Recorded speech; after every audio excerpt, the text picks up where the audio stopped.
Welcome back, everybody. I'm meteorologist Andrea Myers, bringing you your daily hail forecast, sponsored as always by C3 Group, Merlin Law Group, American Contractor, and Atlas. And they're there for you in the description to this video, so go ahead and check them all out. Today, we are going to continue seeing flooding in the Pacific Northwest with that system that's just slamming into the coast. Hopefully going to get some relief here soon, but we will cover it until then. And then, once that system does track off to the east, potential to see some cold, snow, and storms all through the central and southern parts of the U.S. So additional impacts to come once that makes its eastward trek, and then getting into the 8th costliest storm of 2023. So we've been doing that countdown over the past couple of days. We're going to continue until we get to number 1, so tune in for that series. That's going to come at the end of the show. But before our weather, we have a new event for you guys that's upcoming. This one is the Roofing Process Conference, and Frank is going to be there. You guys are one of the OG Hail Trace viewers. You know Frank from the forecast videos. He's going to be at our booth number 26 at the Rosen Center in Orlando, Florida. And this one's going to be December 12th through the 13th. So coming up soon. Got a little time to arrange your travel plans, but get out to Orlando. Should be nice and warm this time of year, and you get to chit-chat with Frank. So should be a good time at the Roofing Process Conference coming up here soon. Now getting into the Pacific Northwest before we jump into our South Plains stuff. Nothing's really changed, guys. It's still rainy on the West Coast, just due to that atmospheric river that's pulling up all that water and dropping it into Washington, Oregon, California. Now, once that pattern does shift out of the way a little bit, we should start to see, again, severe weather tracking eastward along with it. So low pressure system over the east is bringing some cooler temperatures, some snowfall as well. Temperatures generally in the 30s and 40s, but getting a little bit cooler up north. And then down south, if you're in that high pressure area between these two systems, that's where we're having a little bit of regeneration of the atmosphere, right? 58 degrees in Oklahoma City, 59 in Dallas, into the 60s in Houston. Starting to see some warmer weather work its way back up, as well as some humidity. Now, the end of the week risk is going to depend on how far north that can stream, that instability, that humidity, and that heat. And we'll look at that in a second. But then lastly, we got that Pacific Northwest low pressure system that is currently wreaking havoc in that area. So just starting off with, can you roof for the next 24 hours? Can you get outside, do any work? If you're in the central U.S., which we got a lot of Denver, Dallas, OKC viewers, it's generally pretty nice. 59 degrees again in OKC by around 3 p.m., sitting in the upper 50s, 60s in Texas, 60s even in Colorado. Not too much wind gusts here and there, and really no rain to look at either. So it should be a really nice day to get some productive stuff done before the end of the week when that system hits. Now up for the Ohio Valley, now you got those colder temperatures, you got some snow showers, and then obviously Pacific Northwest is doing Pacific Northwest things, so probably better to stay inside, do some canvassing out there. But then by tomorrow, it's going to be pretty much the same story, except now everything's starting to make that eastward move, right? So if you're in the Rocky Mountains out east, now you're dealing with a little more precip, colder temperatures, and getting ready to see all of that track into the central states for the end of the week. So we'll take a look here in a second. But getting into our watches and warnings for you guys up in the Pacific Northwest, we got a flood watch in that deep green, flood warnings if you're in that bright green, wind advisory, and winter weather advisories. So the works as that trough starts to move up and over into the Rocky Mountains. So for the flood watch, you're just basically going to see those flooding conditions continue as that heavy rain keeps dropping. Same for those flood warnings. Wind advisory, though, down in Nevada, parts of California, Oregon. Now we've got some gusty winds moving through. Sustained are going to already be pretty strong, 20, 35 miles an hour. But if you're in Oregon and California, 50 to 55 mile an hour gusts. But if you're right along the highway, US I-580 and US 305 in California, now you could see some gusts up to 60 to 70 miles an hour, all right? So just depending on how you're positioned along those mountains, very intense gusts, that's going to last until this evening. Winter weather advisory is going to be in effect for the purple, and that's for some blowing snow as well with those winds and high snow accumulations if you're at upper elevations. So, but over the past 24 hours from that system, still got a ton more rain. If you guys are in like Centralia there, over an inch, Portland, almost 2 inches, over an inch in Seattle, and even getting up there in the Spokane area with all of that rain that's been diving through. It's not really going to stop today. Again, look at all that moisture getting pulled up into California, Washington, Oregon. Going to continue until that makes its way further east, but there's your future radar for the next 24 hours here. By 5 p.m. today, still getting slammed. Showers, got some snow, heavier storms hitting the coast there, and then as everything continues off to the east, more snow up through like Idaho, Montana, Wyoming, and rain moving in for the coastline. So for your 5-day rain chances, going to see some significant totals here in the Pacific Northwest. And then once everything moves off to the East Coast and the Southeast is going to get decent amounts of rain, but we'll take a look at that once we get towards our end of the forecast here. But for the Pacific Northwest, you got today and tomorrow to deal with that heavy rain. Should lighten up a little bit on Friday, but then we're back to it on Saturday and Sunday with multiple rounds of heavy rain just continuing to stream into the area. So now, once that moves off to the east, all right, now our Texas, Oklahoma viewers, ears are perking up here. Got this trough making its way into the Central Plains, going to bring all that cold air down with it. Now, again, it's going to be a huge factor how much instability can stream up north. It is December, guys. Got to keep that disclaimer in all of these severe weather forecasts this time of year.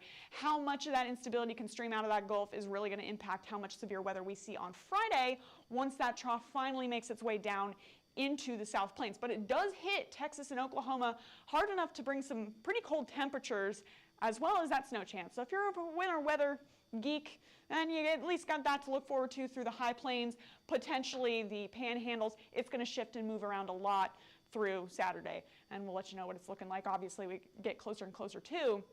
But then once that trough finally makes its way into the South Plains, now it's really hitting Texas and Oklahoma, and out ahead of it, we're likely to see widespread severe storms, or widespread storms, I should say, and some of those going severe into the southeast.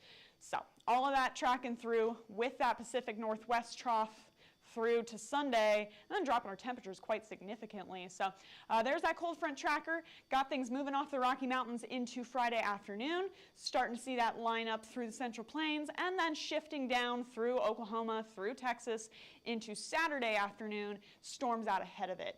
So dry line-wise, looking pretty good on the forecast models, but again, it's conditional. We'll have to continue watching. Friday at midnight, going to see that dry line moving through the panhandles and then shifting through central Oklahoma and Texas into Saturday afternoon. But again, stark difference between those cold, dry temperatures and the relatively warm and humid atmosphere out in the southeast. So Saturday, I'll just say now, Saturday is looking better than Friday for severe storm coverage. Friday is going to be the most conditional going into the weekend. There's your instability moving up into Texas and Oklahoma. Now, if it doesn't make its way that far up, then it's not really going to be a severe storm outbreak per se. But if it does make its way up into Oklahoma and the Red River area, then we could see more coverage of severe weather, if that makes sense. So that's kind of the deal for Friday. But then Saturday, things are looking good with the dry line, cold front. Now we got instability streaming up into the Mississippi Valley. So we're really going to have to watch Saturday for that severe weather, and obviously keep an eye on Friday as well. So here's what it's looking like right now on low-res radar. Got that snow up in the Rockies, going to shift into the Central Plains. There's your Friday risks starting to pop up out ahead of this trough. And then that snow moving in behind it. So if you guys are watching from Denver and you're not worried about the severe weather, you got that snow to look forward to.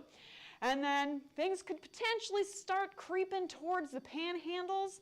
But then Saturday morning, we start to see those storms line up now pretty well ahead of that trough.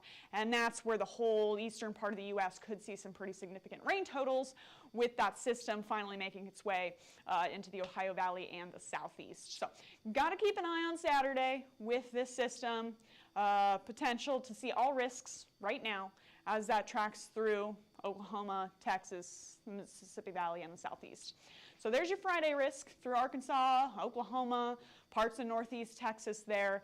Right now, main risk is going to be hail, but we could see wind and tornadoes on it as well. Just going to have to see how the environmental conditions play out, but right now this is looking like the prime area to see any risks on Friday. Then into Saturday, as that whole system gets going through the Mississippi Valley in the southeast, now we could see all risks from East Texas into far western Alabama. And again, we'll let you guys know what happens. This area last year was really lighting up with those severe storms.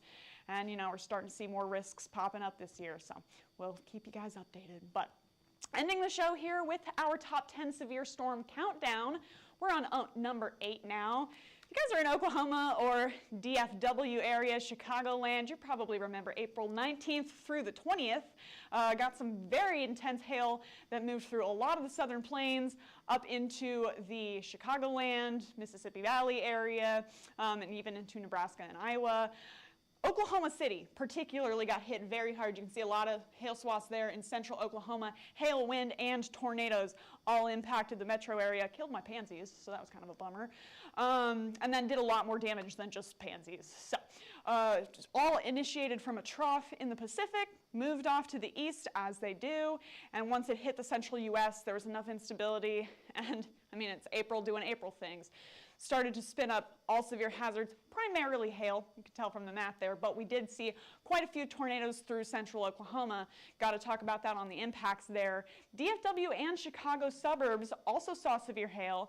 In total, at least 2-inch hail impacted over 167,000 homes. So again, lots of people getting rattled from this system. 18 tornadoes in Oklahoma City area from that one storm system. So we got 2 EF3s in Cole and Pink, Oklahoma from that, and then a lot of other EF2, 1, 0s that hit in and around the Oklahoma City metro area. So Oklahoma City really got kind of rocked by April 19th, and then the 20th things continued off to the east, and again, just got a lot of people's attention with that hail primarily. So overall, $3 billion in damage from this storm system. Hit homes, businesses, vehicles, infrastructure. A lot of agricultural buildings got impacted with large hail, with tornadoes, high winds, wrecking stuff. And so all of that together did that $3 billion, bringing this in at number 8. So we're already at $3 billion, and we have we're doing the top 10. So we're at number 8 with $3 billion. So stay tuned, and we'll let you guys know as we count closer and closer to number 1. There's some of that hail. Got to put that on there for you guys. If you're a hail trace, you're for the hail. Crazy stuff. Looks jagged edges. This one was in Texas here. We got an Illinois photo representing. Now this was in Oklahoma, and you can see the hole that dug in the ground just from that one gigantic hailstone, lots of it in Oklahoma. So particularly a hard day for Oklahoma from this storm system. And then, Texas, Illinois, Iowa, Kansas, lots of folks seeing impacts from that system. So that's it for today, guys. You can go ahead and follow us on YouTube, Facebook, Instagram, Twitter, and TikTok. Hit See First on Facebook so you never miss a live video, and smash that subscribe button everywhere else. And then if you're interested in purchasing a plan, go ahead and scan the QR code up above me. Click the link in the description to this video. That map you saw in the top 10 severe events, that's mapped by our severe weather meteorologists. They're always on these storms live 24/7 across the nation. If anything goes severe, they are monitoring it, they are mapping it. So if you guys want access to that, go ahead and get that plan. If you guys have more questions about it, give us a call at 855-334-4245. You can email us at info@hailtrace.com or check out hailtrace.com for more details. And we'll be back tomorrow with more weather updates and number 7 on your countdown. But for now, I'm meteorologist Andrea Myers. Thanks for watching.